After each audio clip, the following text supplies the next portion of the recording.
G'day and welcome to the Global Travel Channel podcast show. I'm Chris Minahan, coming to you from Brisbane, Australia. As a traveller myself, I love listening to the Global Travel Channel to get inspiration from different travellers and their different travel styles. In today's episode, we're going to hear from a couple of inspiring guests as they share with us their amazing travel experience. If you are hungry for more episodes from the Global Travel Channel, head on over to the website at www.globaltravelchannel.com. You can also download the show from iTunes, Stitcher, Spotify, iHeartRadio, Google Play, and a host of other locations, all listed on the Global Travel Channel website. Don't forget to get your friends, family members, and even your work colleagues to listen to the show. We really appreciate all of your support. Okay, now on to today's show. Let me introduce to you an amazing travel couple who bring together adventure travel and responsible tourism. They share tips from how to get off the beaten track to how to make a positive impact while traveling on their travel blog at don'tforgettomove.com. Let's welcome to the Global Travel Channel, Jules and Christine. So it's a very warm welcome to the Global Travel Channel podcast show to Jules Percy. Jules, welcome to the show. Thank you very much for having me, Mark. I wish it was warmer over here in Canada. That was going to be my first question. Whereabouts in the world are you actually talking to us from today? So you're in Canada, but whereabouts? So we're in Vancouver, British Columbia, West Coast, and have just finished a van trip driving up from San Francisco. Made it to Vancouver just in time for a bit of a freak cold front, and it's been -7, -5 a few of the days, bit of snow. So yeah, definitely feeling the change. Well, if it makes you feel any better, I had a lady on the show yesterday from Canada, and it was -37 where she is. So maybe you should head out east a bit more if you want to get a bit colder. Yeah, that was actually where we're headed next. Was she from Alberta somewhere, Edmonton or Calgary? Alberta, yeah, she's from Alberta, yeah. Yeah, that's where we're headed next. They're very cold out there. We're going there in February, and it's going to be potentially -40, so something to look forward to. Yeah. Now, obviously, that's not your home country. Whereabouts are you originally from? I'm from Melbourne, Australia. Melbourne, Australia, so just down the road. So lots happening over here at the moment. You're probably caught up on all the news with the bushfires and everything else. And it's that time of year in Melbourne when the Australian Tennis Open starts, and they're having a bit of grief with the smoke haze and everything in Melbourne at the moment. Yeah, it's terrible. It's been really difficult to actually follow from afar, just sort of time-wise, and also, I guess, emotionally. You know, it's a little bit more difficult when you're away from your hometown and all you get is reading about it, and it becomes very heavy, especially when you're not at home and you can't do anything to help out. But shout out to all the people still doing it tough. Now, what I do on my show is I allow my guests to actually dedicate the episode to someone special in their life. So who would you like to dedicate this particular episode to? Oh, I think that if I don't dedicate it to my new wife and your future podcast guest, Christine, I might be in a bit of trouble. So I'm going the safe bet, and I'm going to, and hopefully she does the same thing to me. Very, very diplomatic. Now, I think this is going to be a really fun thing because I haven't done it before, and I think splitting you two up and having different chats with you is going to be pretty interesting, actually. Yeah, it's going to be. Is it going to be like one of those newlywed games where you you ask us the questions and you try and make sure that they double up? You know what? It might well be, and all I can say to you about being on my show today is expect the unexpected, because I've got a couple of curveballs for you as well. Well, at least I'm not going second. Yeah, I should have actually maybe tossed a coin on that one and had Christine on first, yeah. No, but look, I wanted to start off today because I just wanted to, you've been traveling the world for a while and all the rest of it, and I just wanted to kind of point out to you and to my listeners on the show how small the world really is, and we don't really understand sometimes how small it is. And I want to take you back to an actual scene I had just a few months ago. Towards the end of last year, I was playing golf. Do you play golf, Jules? I play golf with a few beers, but other than that, that's about it. Okay. So I was playing golf in Pebble Beach, and that's a place that you've visited fairly recently. Yes. And you spent some time there, and I was on the beautiful Pebble Beach golf course with three local guys. Typically what you do when you play golf with, at the level I play at anyway, it's much more social, and you walk around with a few drinks and you have a bit of gossip about what's going on. And these three guys were telling me a bit of local gossip that was going on in town at the time. and one of them actually worked at the town hall.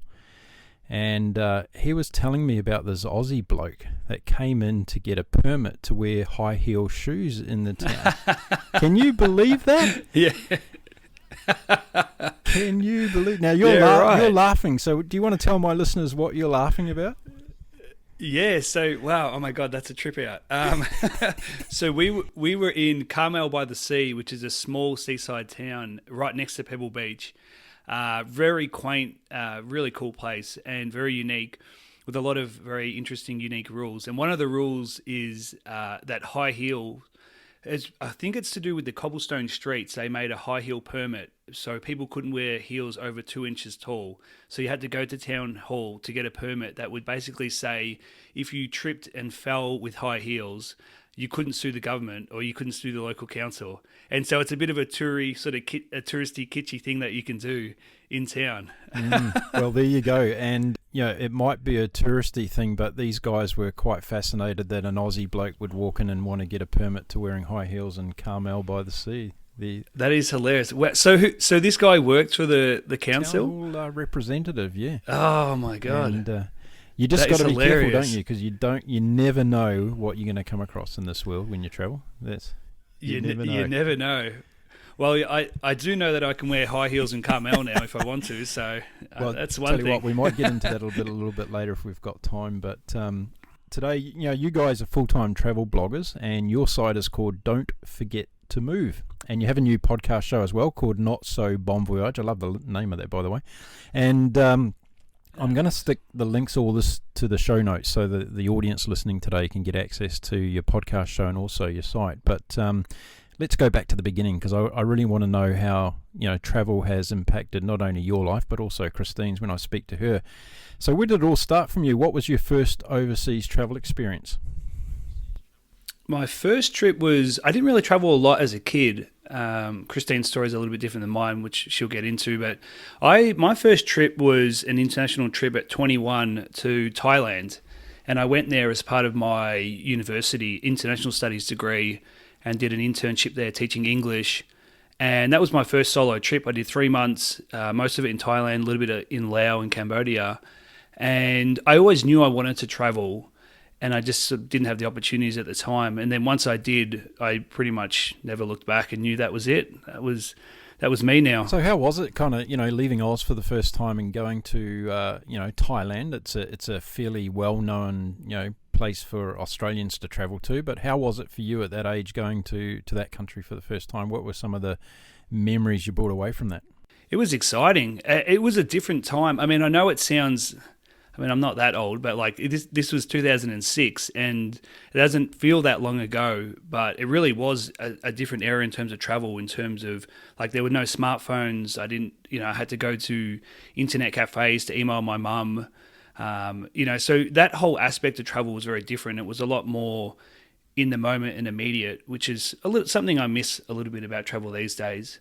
But I just remember stepping off the plane for the first time and feeling that intense humid heat of Thailand, and then just a really encapsulated all the senses, so the smells, the sights. I actually remember it being exhausting, just that very sensory overload, because everything was so different. But yeah, it just really, Thailand's a magical place. We've gone back multiple times, spent a lot of time there.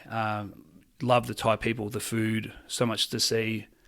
And just from then on was just something I wanted to do. Were you just in Bangkok, or did you get outside of the city side and get into the country area? So I was at a school about 2 hours north of Bangkok, just outside of Lopburi. So it was very, very low key. I was doing a homestay. There was 2 other foreigners there. So I had a very local experience straight off the bat, which was really fun. Was it a little bit confrontational as your first trip out of Australia in terms of going and doing something like that? Were there things that you learnt about yourself that you weren't aware of? Not really. I've always been fairly independent, so taking off on a trip by myself was really just a matter of time. But yeah, definitely being away from home for a long time. It wasn't like my first trip was 2 weeks away. My first trip was 3 months away. So I remember remember feeling like it was a lot longer. Now I've spent years away from home over periods of time, but I remember thinking it felt like a really long time to be away from my friends and family. I remember thinking like when I came back, everything was really different, and only 3 months had passed. I remember coming back and being like, oh, wow, like this is the Australian currency. Oh, yeah, it's not baht anymore. And now I go away for 2 years and come back and I'm like, oh, yeah, it's exactly the same. They're still working on this project. They still haven't built a railway to the Tullamarine. Yeah, same old, same old. So what about your view on the world when you travelled for the first time? Was the world different than what you imagined? Was, as you say, Thailand's a great place because the people are so lovely and all the rest of it, but did you have an impression before you went that was kind of changed because of going there? I think not so much in Thailand, but just in terms of having a wider connection with the world. And that probably came through meeting a lot of people from different countries as well. So, backpacking, obviously being young and staying at hostels and meeting other people. And one of my fellow volunteer teachers was a guy from England, and another girl was from Scotland. And then we had all different people. And then sort of really having the opportunity to get to know people from a different country for the first time. Because although Melbourne's very multicultural, my core group was fairly similar, I guess. I grew up playing footy as a kid, had my friendship group from, all very similar to me growing up the whole time. So, so it was a good eye-opener in terms of learning more about other cultures through people, and also just the difference, I guess with Thailand being more of a developing country as well, it gave me a different perspective on different levels of equality out there, which was probably one of the reasons that led me eventually down the track of volunteering, which has been a big part of my life, and working in development. We're going to talk about that shortly. I'm interested to know, in terms of those 3 months you were away in Thailand, other than family and friends, what did you miss the most about Australia and Melbourne? I missed Vegemite toast. I missed good beer, although the beer is much better now. Back then there was small selections. I missed the beach, like my local beach. But other than that, not a lot. I knew I was coming back, so I really was just trying to make the most of it, enjoy my time, and I haven't really thought back onto it too much, but didn't really miss that much. I probably missed it more when I came back to Melbourne. So let's fast forward to 2012, and you went to Peru volunteering. What inspired that trip? There's a lot of events that sort of led me towards that, but basically 10 years ago, almost to the month, I landed in Vancouver for the first time, and that was my first trip outside Thailand and like Southeast Asia. And I came across with one of my best friends with the plan to stay here and work for a while, and just basically sort of move ourselves over here for a year or two and just see what happened. We were 24 at the time, so we thought, why not? And different life events led me to probably spending my savings a little bit more than I planned to, and I suddenly realized my plan was eventually to get down to South America, and I probably sped that process up by spending a few too many nights out here and blowing through my budget. So out of nowhere, I just said, I've got to get out of here, and I just had to go south, and I ended up boarding a flight down to Costa Rica and starting my journey down there, Costa Rica, Panama. And at that time, kept hearing from people traveling up north, I was going down south, about this organization in Peru that was doing amazing work, helping rebuild after an earthquake. And I just thought that's something that I've always been involved in and passionate about, volunteering and helping out. And I wanted to get there. So that's what I did. I just made my way down and eventually made it to Pisco, and ended up spending the next 6 months there working at Pisco Sin Fronteras, which is a volunteer organization. It's not there anymore, but it was a very incredible experience. How did you find them? Did you already have contact with them before you went down there, or you came across them when you were there? I met an Irish guy who had known about them, and we ended up doing a fair bit of travel together. I met him in Panama, and then we ended up traveling through Panama and Colombia and Ecuador together. And then he took off a little bit earlier, and I said I'd meet him down there, and I spent a few weeks surfing in Ecuador. And then I got to a point where I just thought, I've been traveling for a few months, I'm not really doing anything, and I just boarded a 40-hour bus and just went straight down to Pisco and there I was. Now, something very significant happened in your life journey when you went there, and that's where you met Christine. Tell us about how that happened. Yeah, this was actually in 2010. So, oh, was it? So this was, I actually spent 6 months at PSF in Peru in 2010. Fell in love with that place so much that when I eventually came back home in 2011, I just made it my goal to save up and get back there. And so that's what I did. And so when I went back in 2012, that's when I met Christine. So okay. So it was on the second trip. Second trip. So all those life events led me back there. And then I, so I sometimes joke that all my partying and spending money in Vancouver in 2010 eventually led me to Christine in 2012. So, I don't feel too bad about it. So how did you two meet each other? What's the story behind that? So she arrived at the organisation as well. She can have a chat about that, how she ended up there.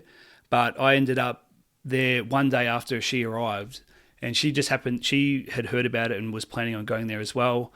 I went back to Peru with the plan to go straight back there and back to volunteering. And so, we just happened to land a day apart, actually 12 hours apart at the place. And I was back there after being away for a year, and she was there for the first time, and we got put on a project together, and the rest was history. Wow. Love at first sight, huh?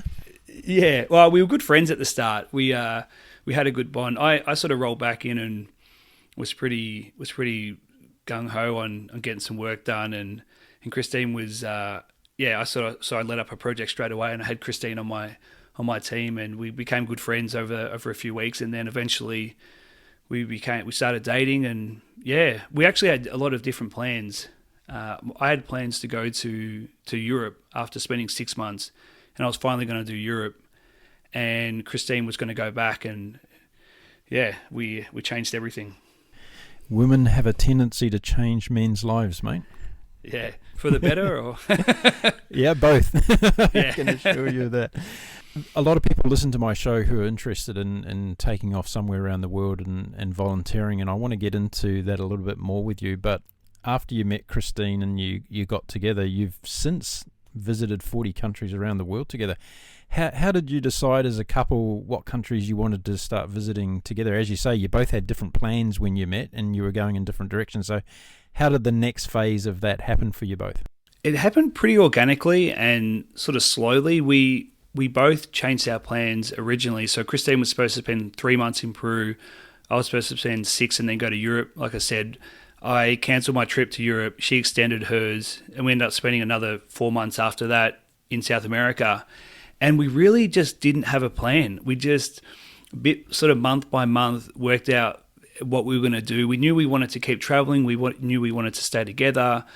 And a lot of why the travel blog started was not so much out of necessity, but it was looking for ways that we could become location independent, ways that we could work online, ways that we could continue to travel. So that was very much at the core of why we started our business. But at the time, we were mostly just just making it up as we went along, month to month. So there wasn't really any plan as far as, we want to go to this particular destination at this time of the year, and away we go. You just took it as it came. Initially not, and then as the years went on and we became more solidified sort of in our relationship, we started to plan things a little bit more. For instance, in 2014, we planned to go back to Australia for a year. Christine got a work visa. In 2015, when we were looking at doing another volunteering stint, we started looking at different organisations, and we decided on the Philippines together. We were looking at a few different ones in various African countries, and eventually decided on the Philippines because they'd recently had a bad typhoon. So there was a little bit of discussion, but we're both pretty easygoing. We're very compatible travellers. We both like to travel slow. We like to have local experiences. So we have a lot of similarities. So when it came to choosing places together, it wasn't really that difficult. So a lot of people listening, as I say, are really interested in travelling with a purpose and going to places where they can make a difference and going down this volunteering path. It sounds like to me that you're a person that's pretty compassionate and has put yourself out there on a number of occasions. So for anyone listening that wants to get into that kind of travel, what would you recommend as a few tips to make sure that they kind of check these boxes before they head off overseas to try and do good? I think for people looking to do good, there's a couple of things. One is how much time that they have to help out, because real long-term help takes a lot of time. And I know a lot of people can't go away to the Philippines or to Peru for 6 months to volunteer. Not everybody has access to that. And so it's really looking at what you can do to really maximize your time and also your skill set. So a lot of people always want to find organizations where they feel like they're having the most impact because they want to go and hang out with kids, or they want to go and teach, or they want to go and do something hands-on that they don't usually have a lot of experience in their normal life. When really what a lot of these organizations are looking for are skilled people to do something like you might do accounting, or you might do finances, for example, in the real world, and you really don't want to do that. You want to go build houses. But really the best thing that you could do for an organization is to go apply your professional skill set to these organizations to help out. So that would be one tip, would be looking for organizations where your best skill set can best help them in the amount of time that you've got. Because I guess that's where you can make the most impact. Yeah, good point. I wanted to dive a little bit deeper into this one with you today, because I've run my own global not-for-profit organisation, and I've sat on the other side of the fence where I've been sourcing volunteers from around the world to come and work and help out. And one of the challenges for somebody who runs an organisation in that space is not only the skill sets of people, but what their actual philosophical intention is of being there and why they're actually there. And what I actually found is a lot of people bring their own life dramas into that situation, and they feel as though by volunteering and giving back and making a difference, they're actually cleansing themselves of a lot of things that are going on in their life. To the contrary of that, there's all those people also who are doing it for all the right reasons. But I wanted to ask you around that whole experience, because one of the things that I look back on now, in hindsight's a wonderful thing. I would have loved people to come as a volunteer in the first stages of the process and just be observers, actually look at what's going on without actually having to come and do something on the ground, and learning about where they feel as though their skill sets or their emotional energy or their spirituality could be involved in the projects and helping them out. What do you think of that as a proposal? Yeah, I mean, absolutely. That really does lead into the idea of finding the right people, because I feel like if that was something that you did, automatically that would probably weed out the people that are there just to get the selfie, depending on what project you're working on. But, there are, just like life, you meet people from all walks with different intentions, and it's no different in the non-profit sector, whether people are volunteering or whether people run an organization. We met a lot of and worked with a lot of, dysfunctional grassroots organizations along the way as well. Did you spend a lot of time doing your due diligence on those organizations? And again, one of the bugbears I used to have was understanding how organizations have transparency when it comes to using donors' funds and making sure that money's being used in the right way. Do you have a process where you actually, do your due diligence around the organizations that you support? I mean, there's various different online services and things like that, like Charity Navigator and things like that you can use to check transparency. But a lot of those usually apply to big organizations. And a lot of the work that we were doing often, especially in disaster relief, a lot of that stuff pops up quite quickly. And a lot of that can be at a grassroots level, which can be effective, but also can be mismanaged as well, because there's not as many checks and balances in place to monitor that. And obviously transparency, especially in terms of donor funds, is a really important thing to be aware of, because if the money's not going to where it should be, then that's obviously a big issue. Yeah, right. Well, I've got good news for you. A good dear friend of mine who's been on my show before, he's the CEO of Charity Navigator, Michael Thatcher. He'll be listening to this. And I know Michael's about to release some good news that their organisation is going to expand their reach, and a lot of things that you've just talked about are going to be covered with more grassroots types organisations as well. So keep tuned for that one. Because fantastic. Some good developments going on. Yeah, they're a great resource for really sort of digging deep and getting that initial view. So yeah, excited to hear about the expansion of that. Yeah, and I think for people listening, it's important to do your homework. And I think that's what Jules and I are both saying. Before you get on a plane and think you're going to go off and change the world, do your homework. Look at not only the organisation and what they're doing today, but what's their 5-year vision? Where do they want to be in 5 years from now? And how can you contribute relative to that cause? And I also strongly suggest to get out there and do some observation work first before you start throwing yourself into these things, because you'll perhaps uncover things that either make you feel uncomfortable or maybe it's not the right fit for you, and I think that would save everybody a lot of grief. Look, let's we could talk about all that for a long time, but I thank you for sharing your side of the story. The only other thing quickly, Mark, that I'll add is, and one thing that we recommend is people always want to look internationally and look globally. And I know this is the global travel, but people can also start getting involved with their local organisations. And I think that totally right. For people thinking about volunteering internationally, that starting local is a really great way to see if it's for you, because it's not for everybody, and that's okay. Like, there's other ways you can contribute to the world. But so I think that's a really good way to wet the toes. Yeah, I applaud you for saying that. I had somebody talk to me the other day and said, I'm off on this fantastic philanthropic journey to Africa. And I said, well, hang on a minute. There's over 100,000 people sleeping on the streets, homeless in Australia every day. So why would you not want to try and help on a local cause? Charity begins at home. That's what we're saying, isn't it? Absolutely. Let's talk about camper trips across the US and van trips, because you've done that, and a lot of people listening to my show will be sitting there going, okay, I want to hear about how these guys went across the US in a van. What inspired that? What made you two decide that you wanted to go across the US in a van? Oh, just Instagram. No, I'm kidding. Yeah, just going to live that hashtag van life, Well, there you go. You heard it first here. No, I think just van travel is just, we've always loved road trips and just the sense of freedom. Like, we've done all sorts of travel. We've done walking, busing, train, everything. And traveling by car is always fun. Like, we've done road trips through Europe and other places where it's really handy to have your own vehicle. You can stop and start whenever you want. You can spend your own time. And so that freedom is, something we've always really loved. And then add a van to that equation where it's something that you can sleep in. You have a little self-contained unit, essentially. It's a no-brainer, really. It's the best way to road trip. It's amazing. We bought our van back in 2017 and spent a bit of time fixing it up, adding a bed to it, and took off. Yeah.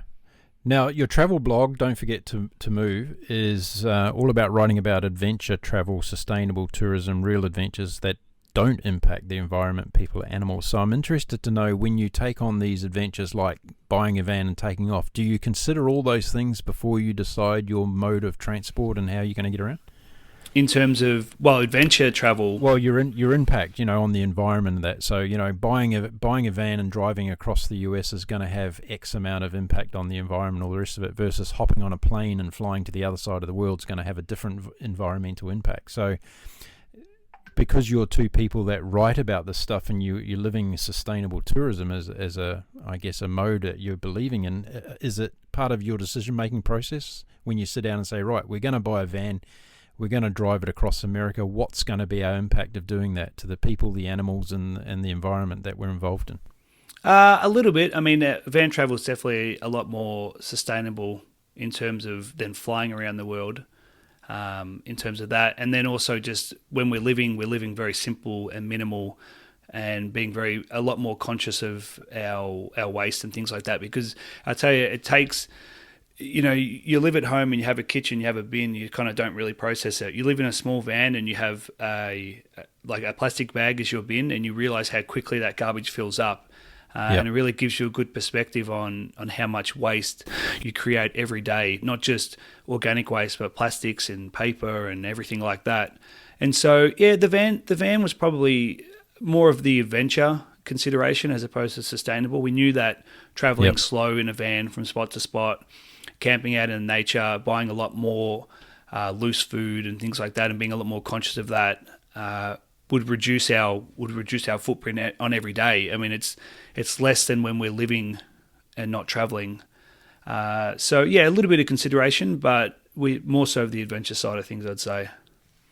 I like the point you raise about minimalistic living, because I'm the same on my boat, and you made the reference to the rubbish thing. I also consider the water a lot more than when I used to live on land, in terms of, your water usage is by the teaspoon versus by the gallon when you don't even think about it in a house. But it really becomes a top of mind issue when you're living in that type of environment. So I'm pleased that you brought that up. Where did you start the van trip from?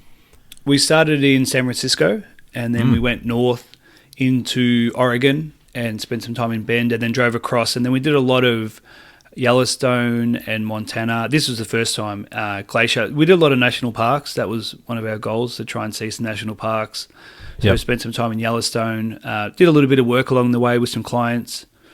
So that was handy. For someone that's listening who wants to go down that van path, how did you go about finding a van? Was it difficult? Was there a certain website that you go to that helps people out, Craigslist or something like that? How did you guys find your van? Yeah, we found our van on Craigslist, and I would say to anyone looking at a van to take the time. We're a bit impulsive. I probably was a little bit more impulsive with this, and I found a good van. I was just very, I almost bought a small RV. I'm so glad I didn't. I almost was like going down there to drive down and buy this small RV, and Christine talked me out of it. Yeah, because I just got very, very excited on a roll. And now our van was a little bit like that as well. It's a little bit small. It seemed like a great deal at the time, and it's still great. It's been good for many trips, but we don't have a lot of height in the roof. Yep. So that's something but yeah, we found it on Craigslist. That was the easiest way for us. So why are you pleased that you didn't buy the RV? I just think that it's a little bit less, it's a little bit more apparent when you're traveling. In our van, it's very low key. It looks a little creepy, which is probably good for us, because it means that when we're parked, when we're boondocking, as they call it, we probably don't look extremely approachable, which is good, because sometimes we find ourselves sleeping in some interesting places. So you got the stealth mode going on. Yeah, absolutely. We've got the creepy van vibes going. So can you explain to my audience who don't know what boondocking is, what it is? I think it's just finding places to stay, isn't it? Like public spaces. Yeah, public spaces. That's right. So you're not usually hooked up to any electricity or water or anything like that. You're just basically on the street somewhere. Yeah. So it could be anything from a Walmart car park to there's quite a lot of, so they have the BLM, the federal in the US, and you can stay on that for free. So it's all empty forestry, things like that. There's no services. But there are a lot of other places you can stay. There's a lot of campgrounds. RVing is very big in the US. So there's a lot. You always find RV parks and things like that. So in your van, if you were to pull into a typical camping ground in the United States, what would you pay per night to do that? Really depends where you go, but probably about $30 to $35 US. So it's not super cheap. It's not like you're pulling in for $10. But some of those RV parks usually have shower, they have hookup services, they have electricity, things like that. So yeah, it's definitely, if you were traveling in an RV with a family, 100%, like super, super cheap, because you've got the whole family in that place for $35. Yeah, right. But just in our little van, it's not always necessary. We're self-sufficient. We have water tanks, we have solar power. Yep. We have a little fridge, we have a gas stove. So we don't really need anything apart from a toilet and the occasional shower.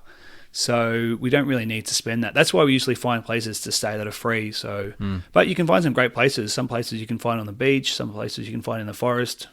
You obviously enjoy living off-grid. Is that something that's become second nature? I'd like to live on the partial grid, if that's a thing, because a lot of our... It is now. You just created it. So I like to be off-grid, but we also work online, and that's what sustains us financially. So we can't be completely out of it. So sort of intermittently taking our van out for trips, doing things like house sitting along the way, which is what we're doing now in Vancouver. Sort of just mixing it up. We like to stay on the go. Any downsides to living in a van together as a couple? Space, not having any space to yourself. Just being in an intensified environment. But in many ways, Christine and I, it's all we know. So we didn't know each other aside from this. We didn't meet in separate cities and slowly date and then go on a trip together and then go on a longer trip. Like when we met in Peru, we were basically living together from the start and traveling together from the start. So our relationship grew with us together 24/7. So we're very tolerable of each other. It's a great way to perhaps test a relationship. Go and live in a tiny space together. Get on a boat or get in a van and go and spend a few weeks together and see how it works out. 100%, mate. That is a make and break, and you hear about it. I mean, people break up after just going on a plushy, resort trip together. So if you really want to test your relationship, get yourself in a small van. If you come to San Francisco, you can take our van for a trip, and we'll call it the relationship maker or breaker. Now, I have people writing to me nearly every day asking me about, I want to become a travel blogger and blah, blah, blah. And I say, well, don't ask me. Just listen to the people that I have on my show. So we're going to talk about how you guys got into it. And you said that you actually started this as a means to an end, really, to create an income. Is that right? Yep, absolutely. And what came first? Was it the blog writing? Who's the writer between the two of you?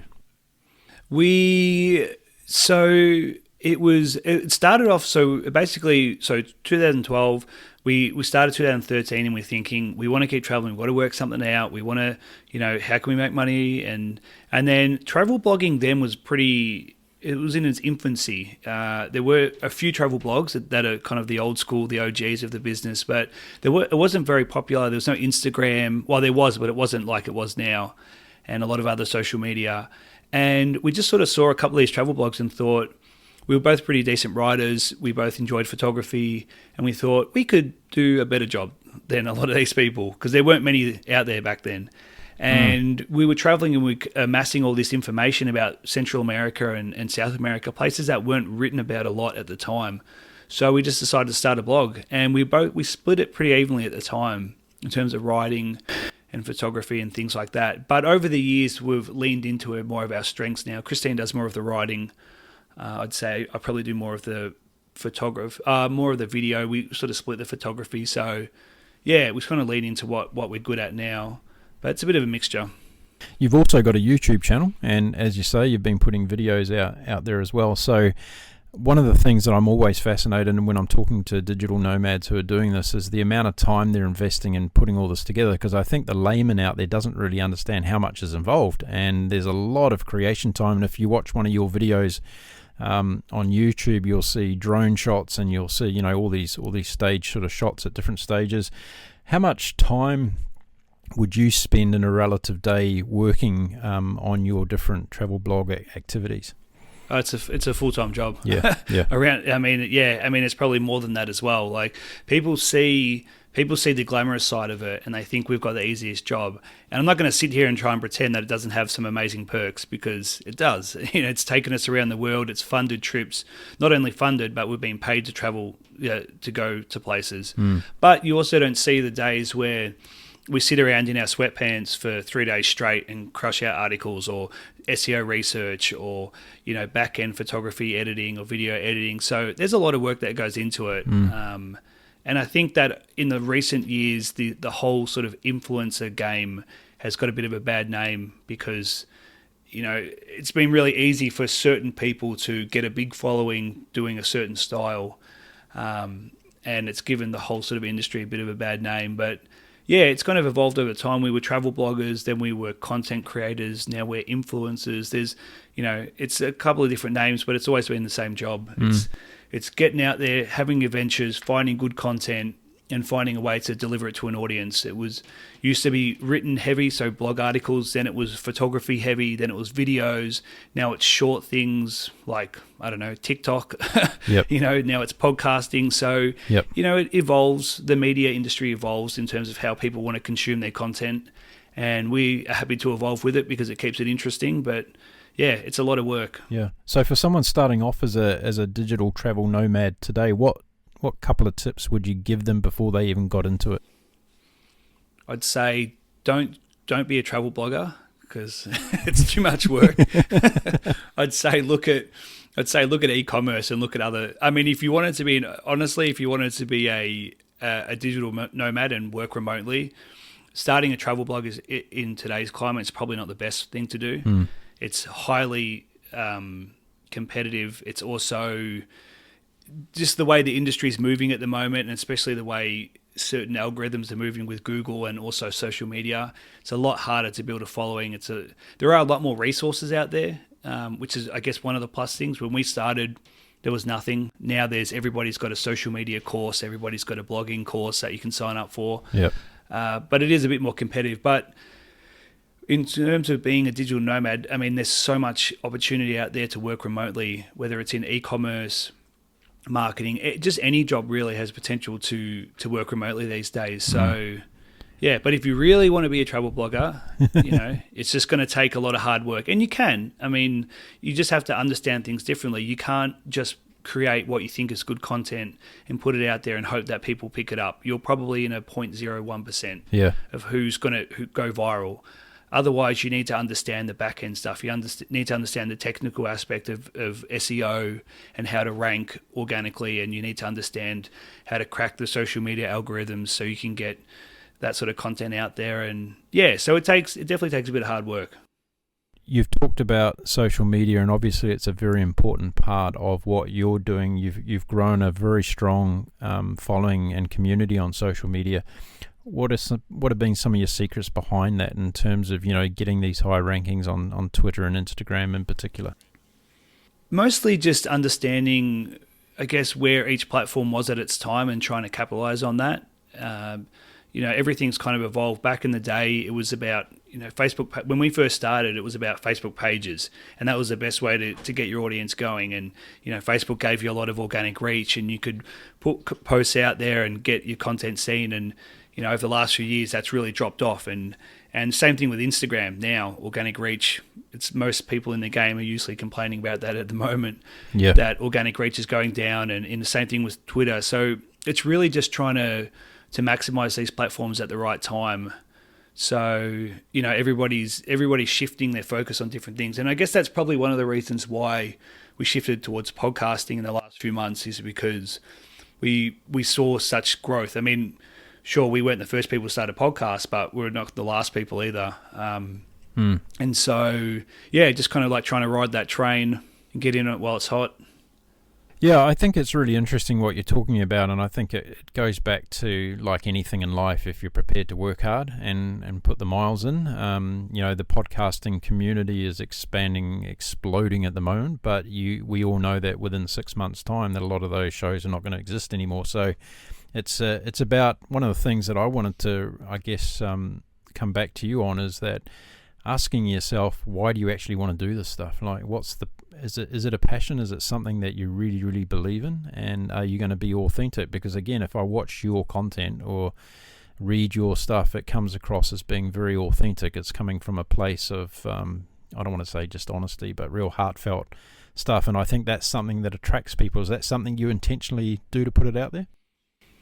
Absolutely. I mean, in the long run, that's your authentic voice is what's going to get you, long-term followers and support in the long run. I mean, we've had many opportunities, and that's one of the things about writing about responsible tourism, is that we are kind of limited. We can't just sell out and promote absolutely everything, and it's not because we can't; it's because we don't want to. And so a lot of the content, responsible tourism is not the sexiest content out there.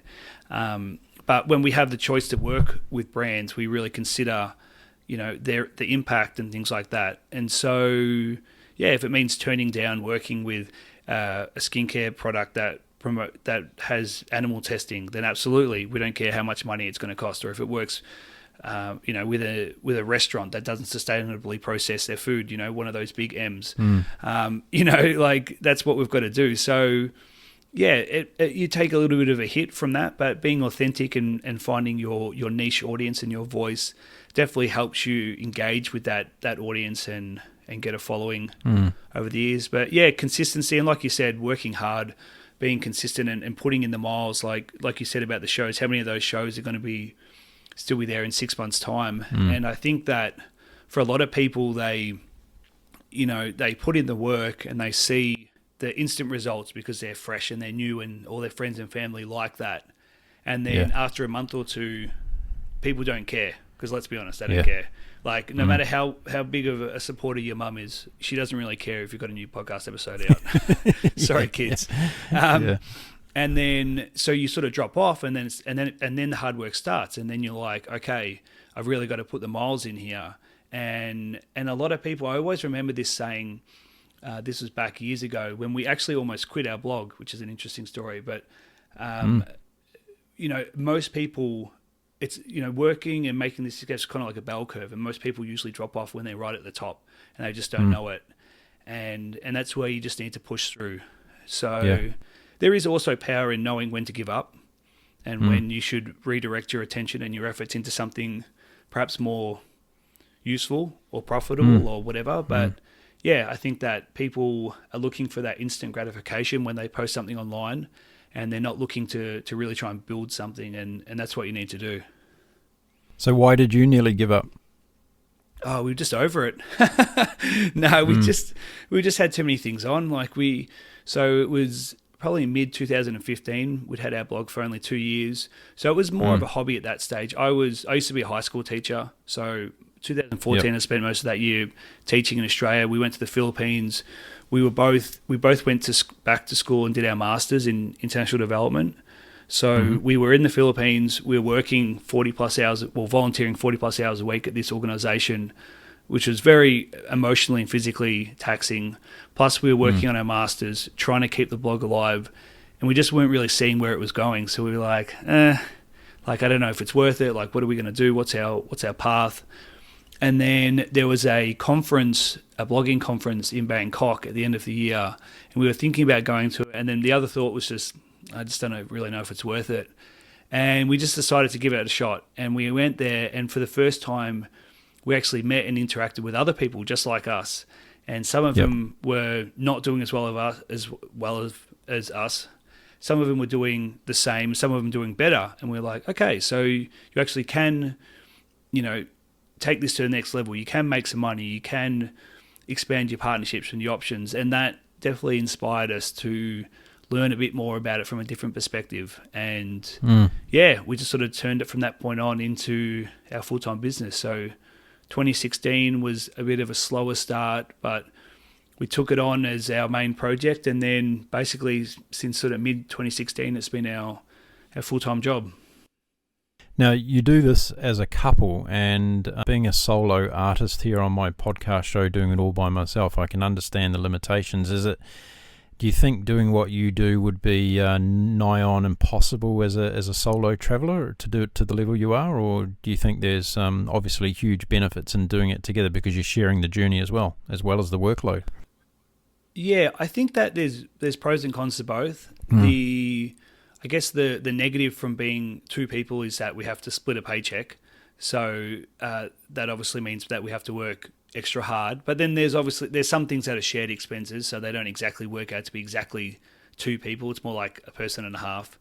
Yeah. But we can definitely cover more ground as two people. So we've been able to take on different projects and different elements and work through that way. So, but we also have a ton of really successful solo travel blogger friends. So over the years, we've networked both online and in real life with a lot of other travel bloggers and people doing this. And we have a great little network. And yeah, we have lots of friends that are solo male, solo female, and they're crushing it. Yeah. So it doesn't really matter. Again, it comes back to, focus, hard work, and just getting into it. Yep. Absolutely. Focus, hard work, and having a plan, I think, also helps. Understanding where you want to be, setting some goals, and understanding how you can monetize it. So realizing that you won't be there in the first week, or maybe even the first year, but I think if you have a plan as to how it can be sufficient and self-sufficient, that'll help. So, for instance, with the podcast, we've just got started. We just released episode 16, so it's very early days. Yeah, it's not making any money, nor are we trying to hit it up. But we've also worked in marketing and content creation and all that sort of, we've worked in this space for the last 6 years. So we know how to monetize it. We just need to get it in the right position. Yeah, right. So, so we have a plan to grow it. It just takes time.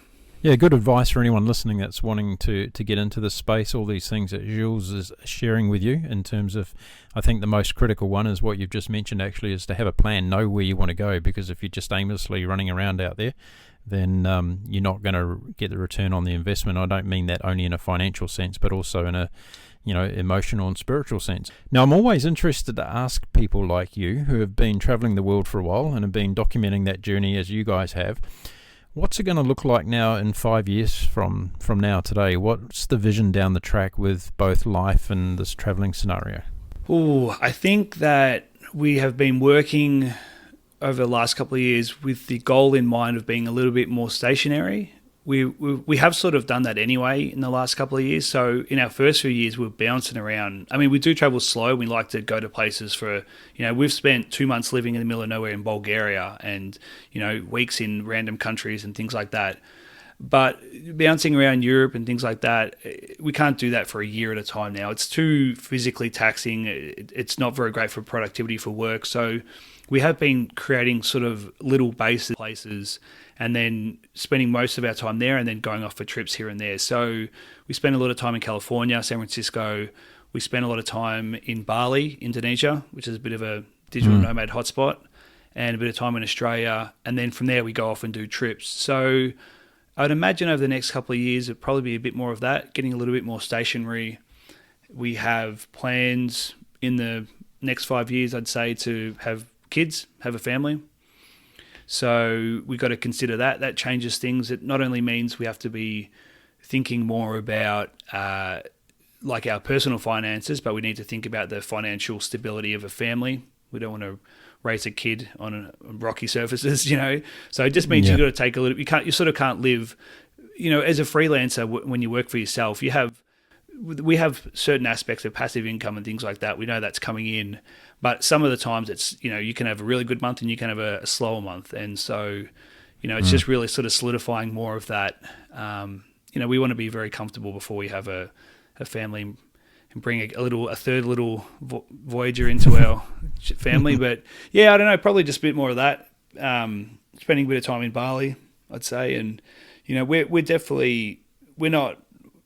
we're not sort of thinking that as soon as we have a kid, that's it, everything finishes. We're looking at options to take a kid on the road and join our travels and come to those places, whether it's staying in San Francisco, whether it's going back to Melbourne, whether it's being in Bali. I think for the first few years, that's going to be easy. And then as the kid enters school, we have to think a little bit more about educational stability. But I guess like everything we've done in life, we will cross that bridge when we get to it. Yeah. How has all the travel that you've experienced changed you as a person, do you think? I think that the travel and my experiences working in nonprofits have definitely made me a lot more worldly, obviously. They've made me a lot more appreciative of what I have and the opportunities I've been given and grown up into. And it's made me a lot more aware of, kind of like I said, with my first trip in Thailand, if I'm going to come back and loop to that, how that was a bit of an eye-opener to different inequalities and things like that. I think that over the years that has just furthered and really made me very appreciative of what I've got and kind of always looking for ways that I can help spread that and help out where I can. What about your view on the world today? What's your view on the world that we live in today? Well, it is. I mean, I spent a lot of time living in the US, so US politics is very dominant, as it is globally. But it's especially here. Things are heating up for the 2020 election, and I think that, I feel like a lot of that sets the tone for how things are going. I think that the world is a very connected place, but I think in many ways it's also very disconnected from itself at the moment. So. Yeah, I don't know. Do you feel that when you're traveling around? Do you feel that it's disconnected, or do you feel as though we're all searching for similar things? I think that we're all searching for similar things, but I think that we do it individually at times. And I think that whether that's attributed to the rise in technology and social media and people with having their head stuck in a phone, but I think that human connectedness on some levels has dropped. And I think that you see that in travel a little bit. If you think about how people interact in hostels now compared to hostels 10, 15 years ago, it's almost like a small reflection of a bigger picture of life.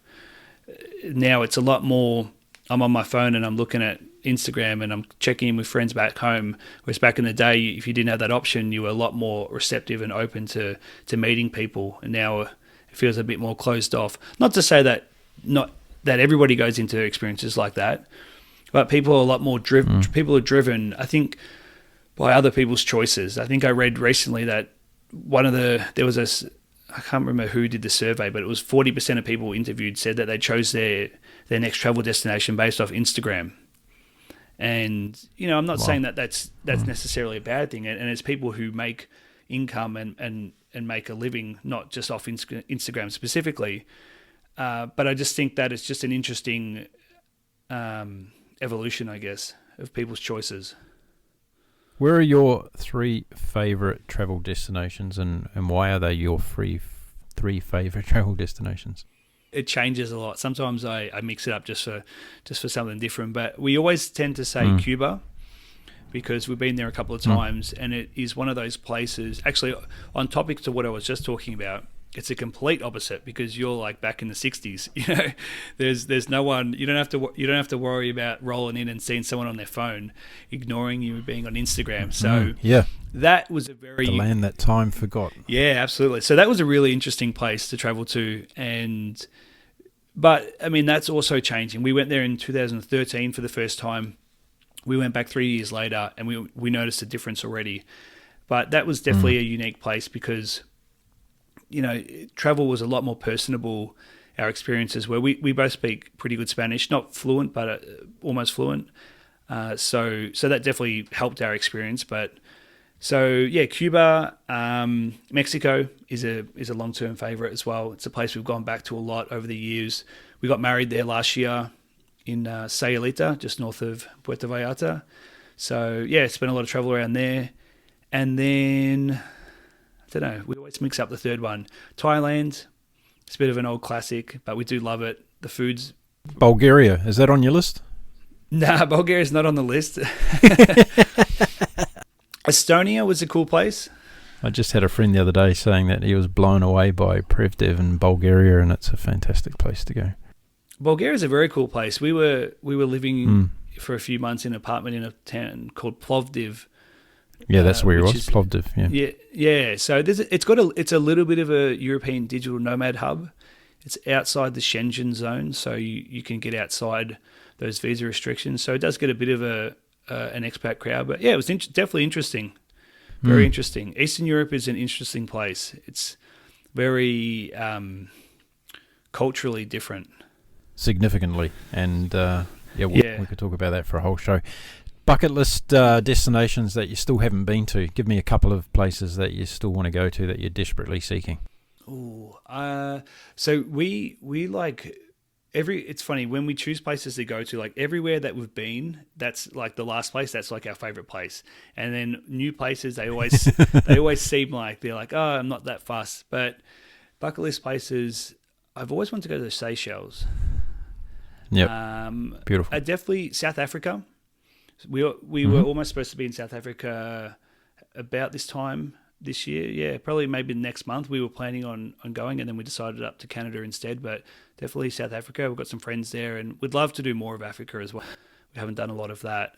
So yeah, probably South Africa is one of the spots on the top of our list at the moment. Okay, Seychelles and South Africa. Now, I've got some quick fire questions before we end up on the show today. So you ready for those? Let's do it. I'm going to ask Christine the same, so we'll see how we go on this one. What's Christine's worst habit when she's travelling? She is messy. Yeah, she's less organised than me. I'm not a neat freak, but she's just a little bit messier. What do you think she's going to say when I ask her that question about you? Is my probably... What's your worst habit? What she's going to say is your worst habit. I get hangry.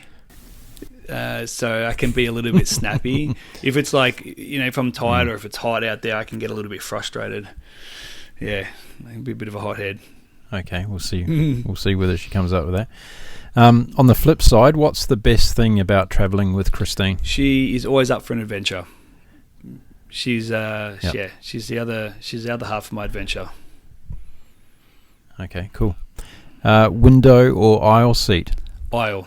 I need to stretch out. Although I always get my knees clipped by the push cart. Oh, the amount of times they've clipped me. And sometimes I know they do it on purpose. I know they do. They see those elbows or the knees and they line you up 100%. I've got an airline steward coming on soon to the show, so we'll ask them whether that's a fact or fiction. I reckon if you're someone who's pressed the button, or if you've annoyed them a lot and they see that knee or elbow, they're just like, I'm just going to come on through. Okay, next one. Favorite snack food when you're traveling? A squeezed tube of Vegemite. Really? Yeah.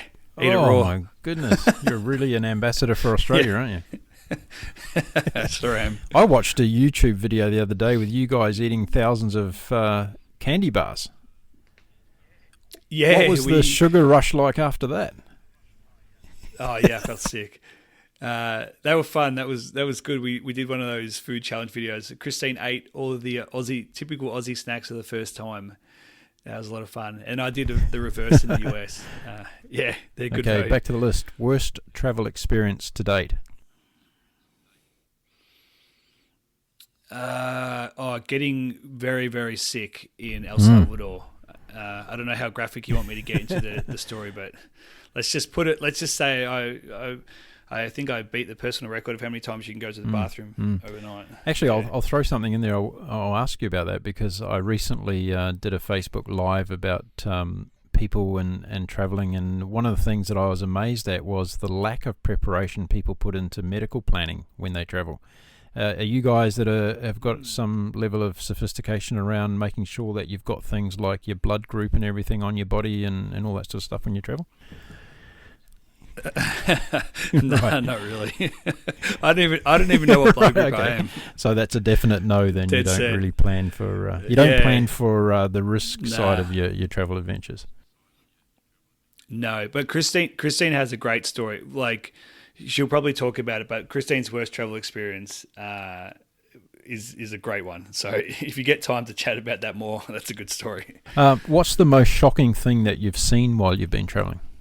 Probably two things. I think one would be perhaps, well, this one's probably more related to like animal welfare, so things like that. So we're big advocates. Part of our responsible tourism aspect is we're big animal advocates, and so seeing how animals are mistreated, especially in tourism activities around the world, that's something that definitely really hits us hard, and that's something that we've actively worked towards speaking about and writing about. So that's probably one of the biggest ones. And I think the other one is just maybe sometimes seeing how people act irresponsibly in other countries and disrespectful to other people's cultures.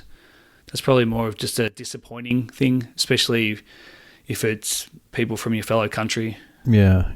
But yeah, probably the most shocking thing would probably involve animal welfare, because that's just something that's very, very personal to both of us. Did a poll recently on my Facebook page about that, and it came out as 90% of people were concerned about the way animals are treated and when they see them during their travels. Yeah, that's great. So it's a yeah. Don't ride elephants. It's a big guys. one. Yeah, absolutely.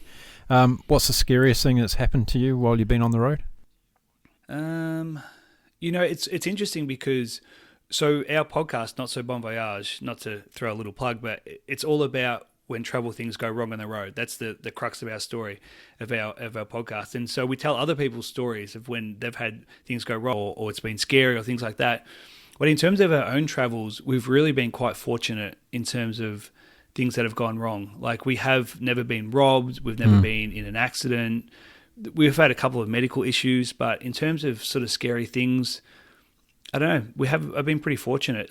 A couple of like maybe long overnight buses back 10 years ago going through Colombia, and a couple of like people coming on board with guns and not realizing at the time that they were military, but nobody explained, and this when I didn't speak Spanish, nobody explained who these people with guns were on board, and that was at the height of when people were getting like mugged and kidnapped on buses in in Colombia. So that was a little bit scary, but nothing crazy, like no real horror stories, which, knock wood, in 10 years has been pretty fortunate. Yeah, absolutely. What makes this journey all worthwhile for you, this travel journey? The people I meet, the experiences I get to have, and just knowing that I'm giving life a real crack. Yeah, nice one. Okay, here's the last one for you. If you could do one thing for the rest of your life, what would it be? I think I'm already doing it. living the dream. Yeah, I mean, I think this is what we've got. What we've made at the moment is pretty good. I get to spend all my time with my best friend and my wife, and we get to constantly mix things up. We get to see different places. Yeah, it's pretty good. The only thing that the only downside is that we miss our friends and family when we're away, and both being from different countries. So Christine's from California, I'm from Australia, so that's hard to split time. We miss our friends. We've got a lot of my friends back home are in that stage where they're having kids and things like that. So I miss that sort of stuff. But other than that, I think we've landed on our dream job. Brilliant. Well, that's a great way to end the show with you today, and I want to thank you very much for giving me your time to come on my show. And as I said earlier, I'm going to make sure that I include all the links to your podcast show as well as your travel blog in the show notes, so that all my listeners can reach out, have a read, have a listen, and if they want to collaborate, they can even get in touch with you guys as well.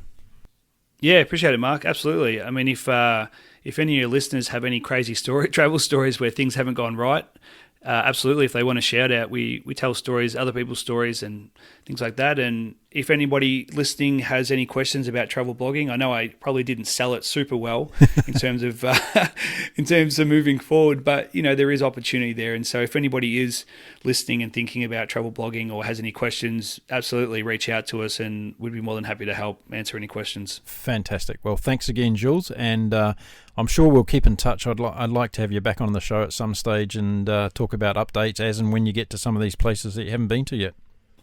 Absolutely, Mark. Thanks a lot for having me, and cheers. Okay, bye for now. Thanks, mate. That was Jules Percy speaking to me in the first episode of the Husband versus Wife series. Next up is his wife, Christine, and we'll get to see whether her answers are very similar to Jules or they are completely different. You'll have to find out when you tune in for the next episode. I hope you enjoyed that episode. It was great to listen to Jules talking about traveling the world as digital nomads, the challenges, but also the highlights of living that kind of lifestyle, the places that they've been to, the volunteering that they've done, and his thoughts around what people should do or think about when they head off and try and make the world a better place. Now, if you're looking for more episodes from the Global Travel Channel podcast show, all you need to do is go to www.globaltravelchannel.com. There you'll find a whole list of all of our episodes created to date. In addition to that, you can download them from places like Apple iTunes, from Stitcher, Spotify, iHeartRadio, Google Play, and a host of other locations. They're all listed on our website and are easy for you to find. Now, please tell a family member or friends or even work colleagues about our podcast show. If you've liked our content, we're trying to get as many people across the world listening to the podcast show as possible. Okay, well, that's it for this particular episode. Don't forget to tune back in to hear Jules' wife, Christine, talking about her answers to the similar questions that I asked Jules. Until then, my name is Mark Philpott. I wish you all a happy and safe bon voyage.